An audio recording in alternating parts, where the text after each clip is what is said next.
Excellent. All right. Welcome. Welcome to this little condensed mini micro workshop on how can we prevent allyship burnout, especially in 2025. It is some hard, heavy stuff that's going on here, and I don't need to tell you about it because you know it, but let's name it. What does allyship burnout feel like for you right now, end of May 2025? I know for me, it feels like exhaustion. It feels like some days I'm reared up and ready to go, but most days I don't even want to look at the news. I don't want to read the headlines. I don't want to be kept up to date because it just feels so stressful and I'm already struggling to get out of bed many times. But at the same time, it feels irresponsible and even harmful to not be aware and not be fully engaged, right? So it's like that constant tug, push, pull, tension thing that's going on for me. So I guess for me, I could describe it as exhaustion. Yes, anxiety, guilt for feeling so exhausted. It's the guilt. It's the guilt that's like that extra layer on top that makes it so hard. I'd absolutely get that. I know a huge part for me of my allyship burnout is one of my four children is trans and they're in high school. And even before this administration took office in January, I was fighting for their right to use their chosen name, to be addressed by accurate pronouns, to have a safe place to use the restroom while they're at school for 6 hours a day. I was already preparing when this administration took office. I was getting ready for the argument to ensure that their chosen name would be used at their graduation because they graduate a year from now. And then the federal administration threatened to pull school funding from any district that maintained gender affirming policies. And our school district complied immediately. For me, in 2025, that's when I started to feel the hollowness, the numbness that for me is the ending stages of allyship burnout. Now, a few weeks after that, after the school district complied, I was standing outside in my neighborhood on the street with a group of my neighbors, and we were catching up on the latest town council meeting, which I had been too exhausted to go to. Sound familiar? In that conversation, someone shared that my town, our town, my neighbors, my town, had just become the first town in the state to ban DEI. Now, one of the neighbors hearing this news, she is this incredible human who works at the elementary school that's within our neighborhood. She's been there for over 10 years. She's the speech therapist. She's worked with so many of the kids and have maintained really incredible relationships with them and their families. She is beloved in our community. And she is a Black woman. When she heard this news, I watched it hit her so hard. She had to sit down on the curb. And a few of us sat down next to her, trying to shoulder this emotional weight of hearing this news from the leaders in your own community. And she squeaked out in this little voice, "Am I not human? Do I not live here? Do I not pay taxes? Am I not worthy of being protected?" And it was in those questions that I realized that is the crux of this allyship burnout. It is this chronic cognitive dissonance because we are living shoulder to shoulder with neighbors, our community, who vote to harm us and the communities that we love. And so when this goes on long enough, this idea of the environment trying to say that we're not worthy of protecting or not worthy of having equal access of success, when the environment is saying that, but we know deep in our souls, in our DNA, that that's not true. But the environment around us is trying to create that reality, trying to say, no, that is reality. That is true. That is what creates this cognitive dissonance. And when it goes on long enough, you start to question how you're being perceived at any given moment. You start to wonder which neighbor is safe for you to create bonds with. And you overanalyze every important conversation at work. And even the American flag can become a symbol that makes you feel a little or a lot on edge. It is exhausting. It drains everything out of you. And it leaves you with no capacity to keep showing up day after day. And that's when I realized this is what we're up against, this chronic cognitive dissonance and the emotions that it causes. It's not just exhaustion or just guilt. It is identity-driven depletion. That feeling of the chronic cognitive dissonance and knowing that something is true or false, but you are living day to day in an environment that is trying to create and convince you of a different reality and creating systems that are harming. In this sense, allyship burnout is so different because we need more than rest. This is not going to be solved by a day off or time off. We can't yoga our way out of being queer and the discrimination that's happening right now. We can't meditate our way out of systemic racism and ableism and nationalism and more.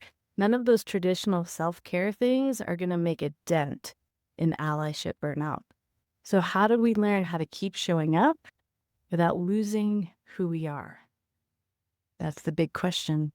And to answer it, I went back to our foundation at Latitude. This is the system that I've used ever since I graduated out of conversion therapy and I needed to figure out a way to build my mental health and well-being. This leadership access, it has been used time and time again and so incredibly effectively. It starts in the middle with our core values. That is what makes every single skill and habit that you create from this framework authentically you, powerfully you, and a lot easier to find those next steps without any regret. There's 4 skill sets around that, 3 of which we're going to discuss today: self-awareness, non-binary thinking, proactive protection, and strategic vulnerability we'll talk about another time. So we start with self-awareness. At Latitude, we define it as the intentional observation of our thoughts, emotions, actions, language without any judgment. It allows us to see actual reality and not the filtered reality through the lens of judgment. And the very first place we have to start with self-awareness is to recognize you are not your thoughts. You are not your emotions. You are the being having the thoughts and experiencing the emotions. I feel anger. I feel love, but I am not anger. I am not love. It is so easy to be enmeshed in our identity and our thoughts and emotions rather than distinct and separate. We need that separation so that we can start to understand and gather some data. Because when we're enmeshed, we know our thoughts. We know our thought patterns. We know our emotional patterns. But do we know the you who is experiencing them?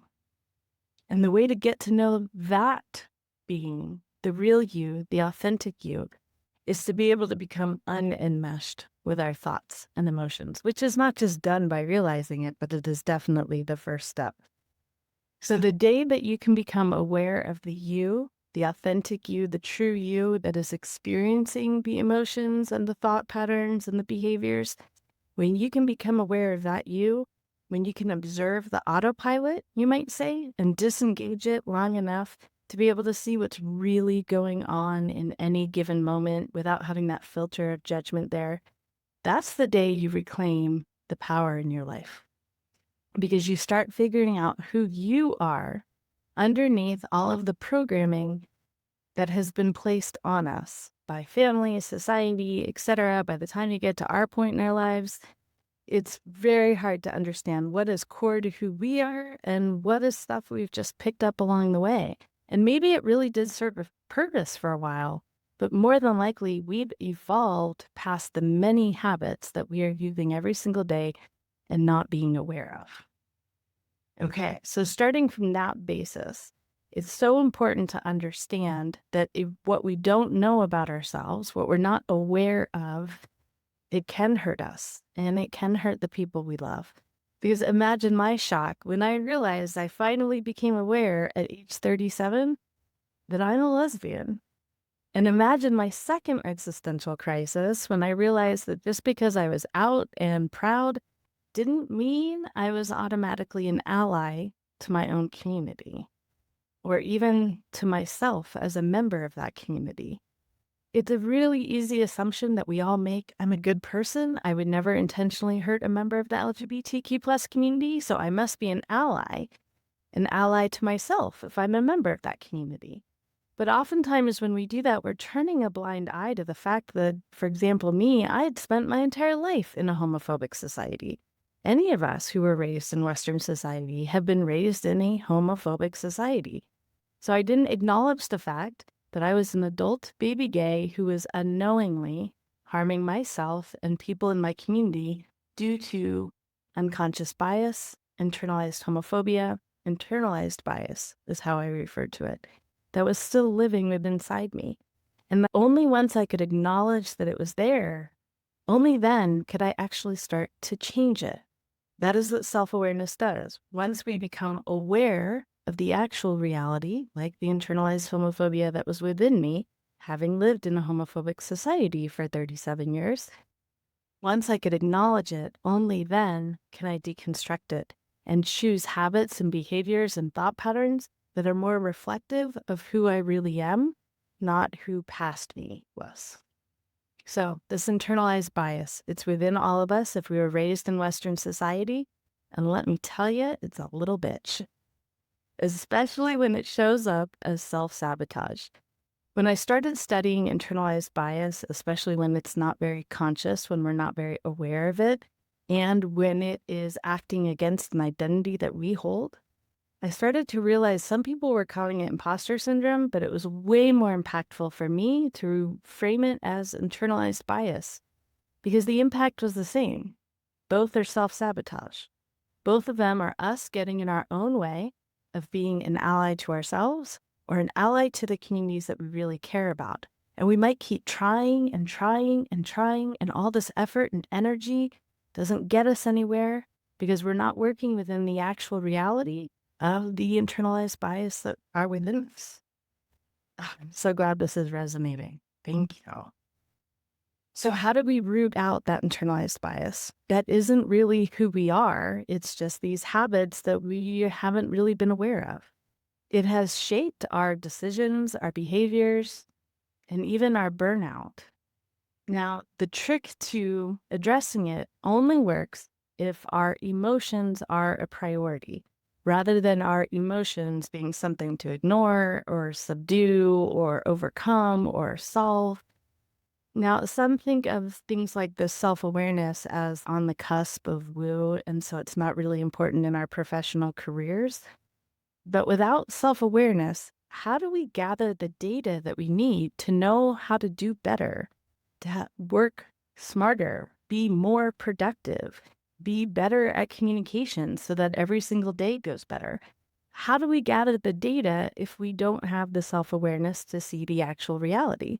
Are we really only going to rely on other people's perspectives of how we're doing and what our internalized bias might be showing up as? Hell no. I'm done living my life according to other people's feedback. I mean, some, because there's some legitimacy there for the people who understand me. But since I'm the one having all the thoughts and emotions all the time, it makes sense that I can observe and track all of that data. And when I can step back out of autopilot and get curious, I can start to see patterns. I can see cause and effect. I can see when my intent is a higher priority than my impact, which is often causing harm. We're going to talk about how can we see that? How can we prevent that from happening?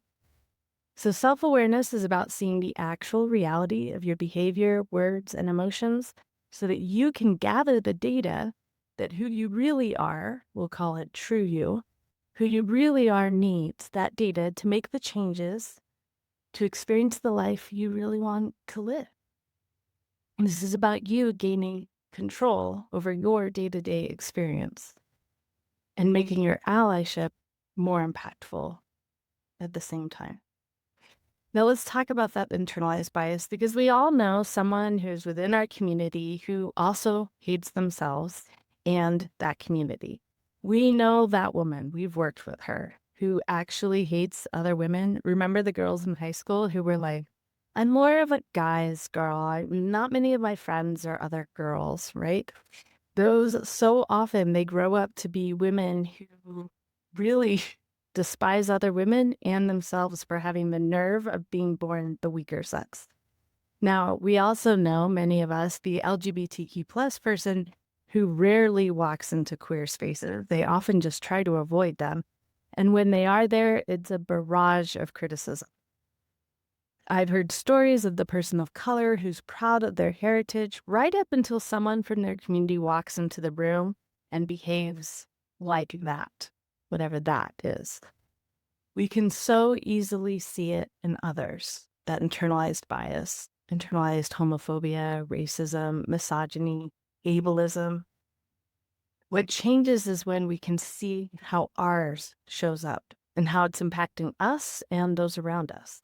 And that first step to self-awareness is getting curious, being open to the possibility that even though autopilot you says, I would never do X or criticize Y, that autopilot version identifies as a good person who would never do that. But if we can be open to the idea that it's actually true you that would never do that, but your programmed autopilot statistically is likely to do that. So let's find out. Are we willing to step back far enough to not be personally invested, meaning get all judgy about it, and try to gather some data for true you? So again, remember, this only works if your emotions are an actual priorities. That's the first decision. My emotions matter. They're actually really important.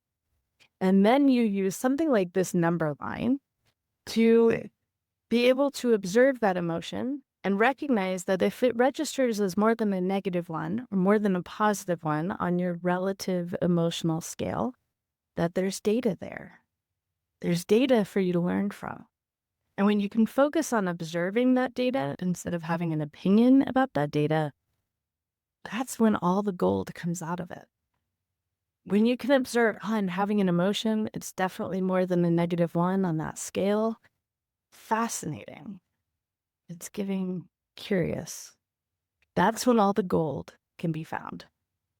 So when we can learn how to disengage our autopilot so we can see the actual impact that we're actually having on ourselves and those we care about, this is how we begin that allyship prevention framework. Because when we're in autopilot, we're often on the left-hand side. We identify as a good person. We want to be an ally. We want to take action. And so we take action based on the intent.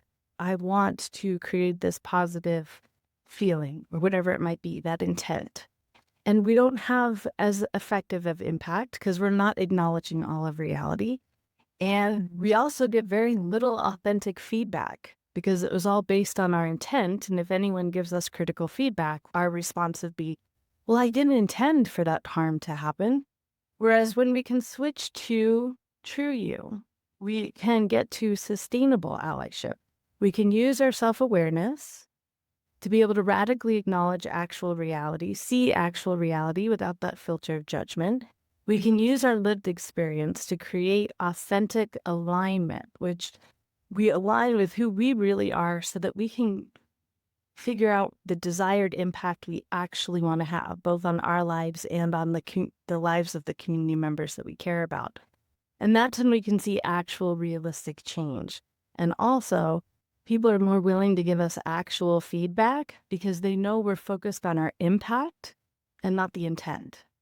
When the entire goal is to get to an impact and we get actual feedback on how we didn't get to that entire intended impact, then we don't get all personal and defensive about it. We just change our strategies so that we can get to the actual impact we want to have.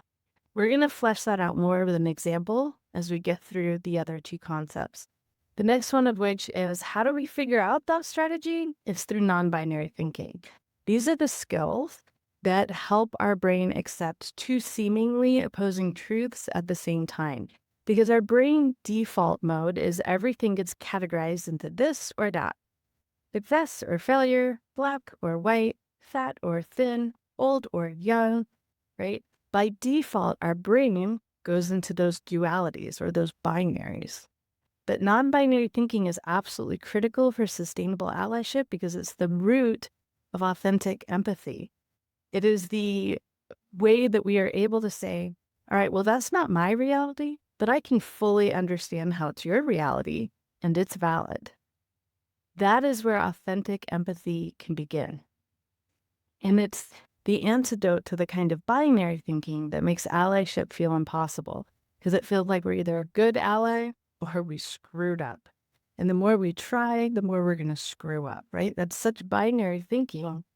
But the non-binary thinking supports complexity, that we can do some things great as an ally, we can screw some things up, and that's okay because we're a complex human and it's not just success or failure.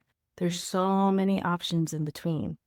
And when we get stuck in that binary thinking, that rigid thinking, whether it's in our allyship, in our work, in our home lives, in our communication, when we get stuck in that binary thinking, that's what can push us to burnout. So let me give you an example.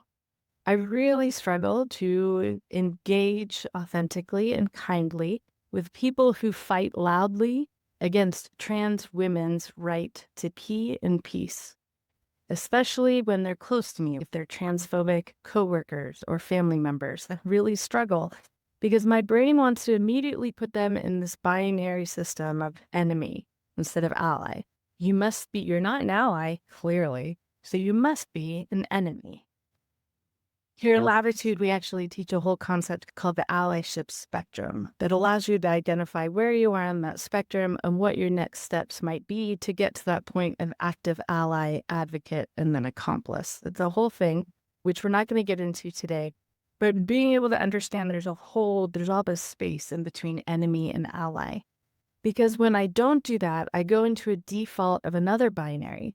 I can either ignore this person, be strong, and ignore them, which takes a whole lot of my capacity because I have real personal feelings about it, or I can engage with them and try to convince them to change their mind so that they're not an enemy anymore, they're an ally, which also takes a hell of a lot of capacity. And neither of these options feels sustainable. Non-binary thinking gives us more options. So in this specific example, the first thing I have to do is recognize the false dichotomy before I operate within it. Recognize that just because they're not displaying allyship behavior does not necessarily make them an enemy. In fact, they're not necessarily wrong, and I'm not necessarily right, because there's all these other options, and we don't have to be held to this rigid binary system of right and wrong. So if no one is right or wrong, how can I radically acknowledge what is real for them in a way that's authentic for me, not performative, because we're not going to get anywhere and it's not sustainable if it's performative. So how can I find what's real for them in a way that's authentic for me? Well, once I released myself from that binary, it was really easy for me to get to this reality of, yeah, actually, I can acknowledge the very real truth that public bathrooms can feel deeply unsafe for women. I know that because I've been attacked in one by a cis woman who was tweaking on drugs, not a trans woman, but I have had that experience of violence, being vulnerable in a bathroom, and it scared me so badly that I avoided public bathrooms for years. And since reality is most violence perpetrated against women is done by men, I can fully understand why the idea of someone sneaking in under false pretenses can feel terrifying. That is real. Yes, it is being weaponized to dehumanize an entire group of humans, but we can't get anywhere if we don't acknowledge the validity of their fear. Because the reality of that fear is what is being manipulated into action and systemic harm. So if we ignore it, we're just digging in with our heels with a blindfold on our faces. We're not going to impact actual reality. But when we can acknowledge the reality of the enemy's emotions, the validity of lived experience and fear, well, when the person understands that I get that, I don't dismiss that in any way because I've had that lived experience, then I can invite them to share their lived experience. We had trans women in restrooms so that we can find that common ground and I can understand a little more about where they're coming from. And it's wild how often that one conversation shifts everything. Sometimes their opinion, but most importantly, my feeling of allyship capacity. I am filled with that conversation instead of feeling completely depleted. I feel more connected, which is a huge part of my fulfillment. Now, let's be real. What if they have no lived experience of trans women in bathrooms and they don't care to gain any? I can acknowledge that reality instead of fighting against it. I can recenter within myself. And the easiest way for me to do that and take the next step that has no regret is to go back to those core values that we talked about in the beginning. For example, one of my core values is connection. And so I'm not going to prioritize trying to change their mind or trying to convince them that they need lived experience. I'm going to take my next step in something that's going to preserve the connection, and then I can walk away without regret or without hostility or without wasting a lot of energy and capacity on that conversation because I've stayed so true and authentic to who I am. Now, I have found that when it comes to lived experience, when I'm talking with someone who doesn't want to have any of the lived experience that would help them open up their perspective, I can share how I have control over my own life because I take actions based on my lived experience and not on other people's theories. When I take action based on other people's theories, I've given them control over my day-to-day experience. When I can take action, like protecting trans women in restrooms, based on my lived experience versus someone else's theories, that is when I have power and sustainability in my allyship and more impact and more effectiveness. So hopefully that's starting to come together. Non-binary thinking is all about how two seemingly opposite realities can exist and be valid both at the same time. The fact that you're tired and you still care. The fact that the world is on fire and our rent is still due. Those two realities exist as hard as it is to function within them. Another reality, I'm horrified by what's happening in insert your war zone. And I want to have a great time with my friends tonight. Those realities can be true at once without guilt because people need our help and they need us to keep it up, to not burn out, to keep it fresh, and to be strong. Non-binary thinking is the path that allows that to happen. And to wrap up this section, I love this quote. I'm not a huge fan of Dan Savage, but the quote is powerful. During the darkest days of the AIDS crisis, we buried our friends in the morning, we protested in the afternoon, and we danced all night. The dance kept us in the fight because it was the dance we were fighting for. Do you see that connection to what's truly important in our core? Then we can fight for it sustainably because we've created such a connection for it. And it's okay, it's not a hindrance when there are seemingly opposite realities like mourning and grieving and dancing and celebration. They can exist at the same time, and frankly, they need to in order for us to have the day-to-day experience of life that we want to have.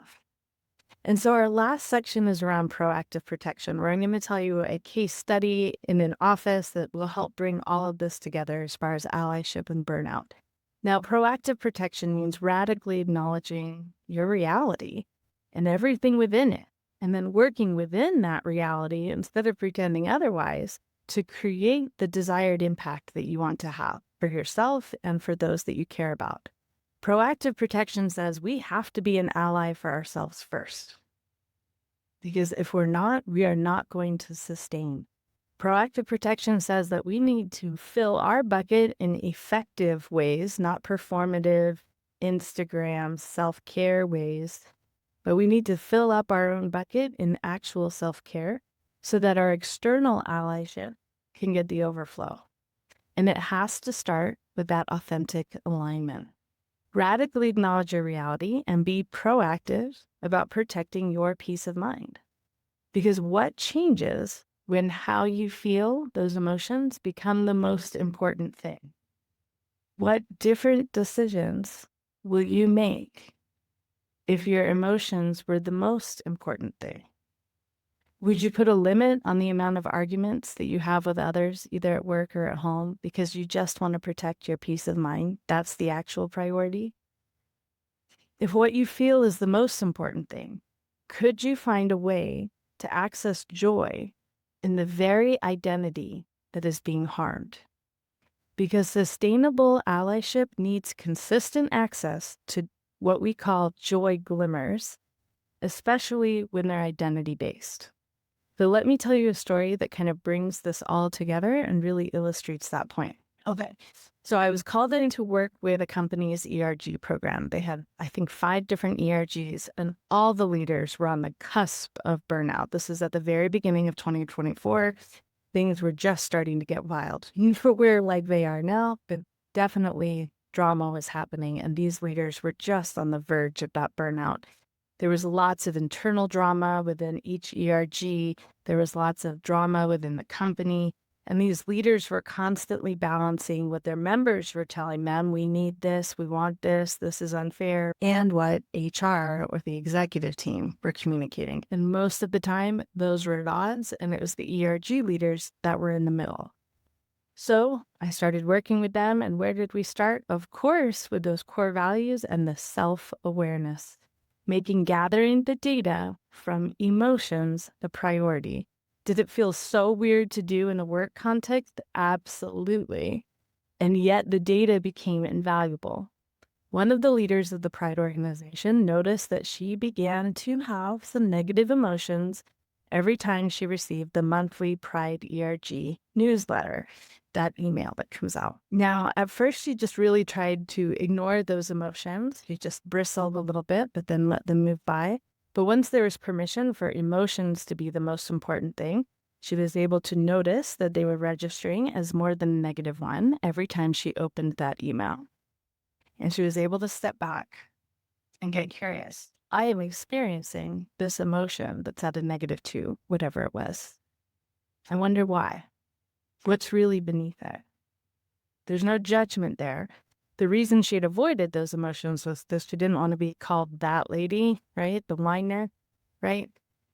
But once emotions became the #1 priority, she was able to remove some judgment and get curious. Why? What am I feeling and why? And she was able to see that there was some frustration that was turning into anger. Why?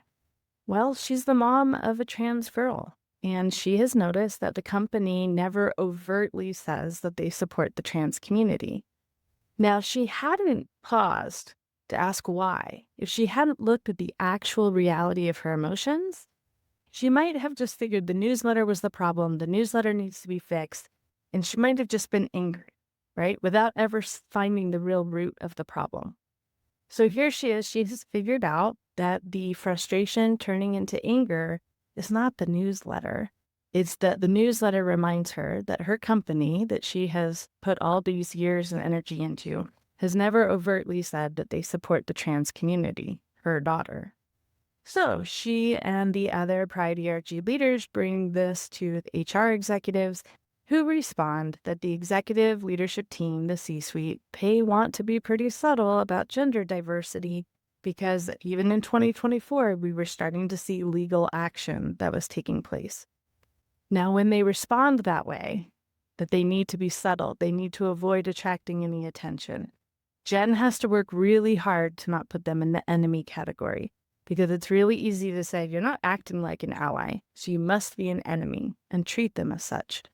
It takes intention and focus and non-binary thinking to leave space for something in between ally and enemy.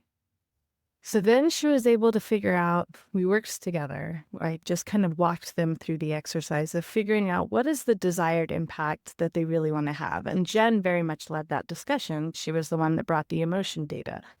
And she came to the conclusion that she wants all trans employees and loved ones of the trans community to feel seen and valued. And then she added a caveat, in a way that was authentic to leadership and not performative, because she was done with this performative allyship. I think we all are, right? And so the Pride leadership agreed. That was the desired impact. They wanted to take action, but before choosing the action strategy, they figured out the desired impact, which was all trans employees and loved ones of the trans community feel seen, valued. Okay? So that very next step is let's align with our true selves through our core values to make these proactive protection strategies easier and more sustainable and more successful. And so for her, she was working with her core values. And for this project, she picked out One of her core values is celebration, and one is humanity. And those words mean something very specific to her that we can't even begin to guess what that might mean. She also picked out that one of the company's core values was the sense of family, that they're there to protect each other and help each other and support each other just like a family. She used that in her action strategy. So what they decided to do was they started off 2024 with a quarterly chosen family celebration for those employees who either have no family but have decided to help them celebrate different life milestones. Or, for example, you might be the parent of a trans kid. That trans kid has graduated from high school and the grandparents and aunts and uncles didn't come. Well, this was a chosen family celebration hosted by work where we could come and celebrate those milestones, those family milestones. And oftentimes, those were being done for members of the trans community. Now, Jen, using those core values in her action strategy, sent a personal invite to each member of the C-suite executive team to attend that chosen family party. And she included a note for every person they were celebrating, why they were celebrating, and how proud they were of them. They really humanized the person that was being celebrated. Do you see those core values being woven in here? And so many leaders started to come to those celebrations because they were invested, now that they knew a little bit about what was being celebrated and the human that was being celebrated, and they understood, yeah, one of our company core values is family. So they started showing up to those celebrations. And in fact, they got so popular and effective that by the third quarter, they were doing them every other month. And then, according to Jen's plan, she hosted an end-of-year service to honor Trans Day of Remembrance, which is November 20th. And every executive who had come to one of those chosen family parties came to that service out of their own volition because they were able to form that human connection, which allowed for that authentic allyship.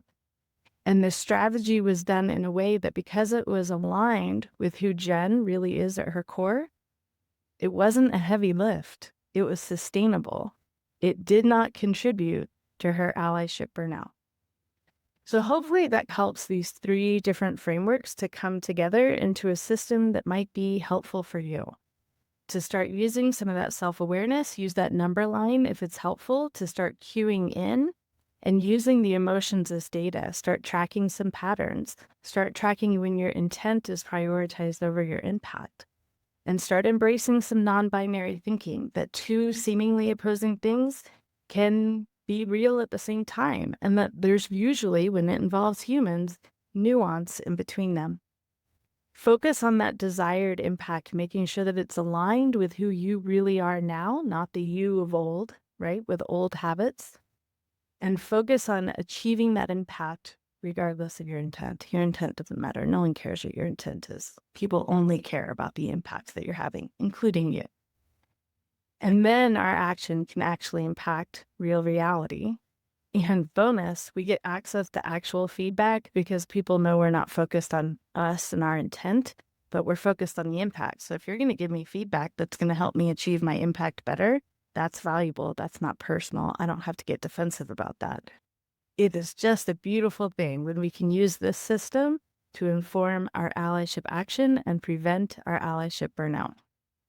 To wrap up, this is what we call the unbecoming of leadership.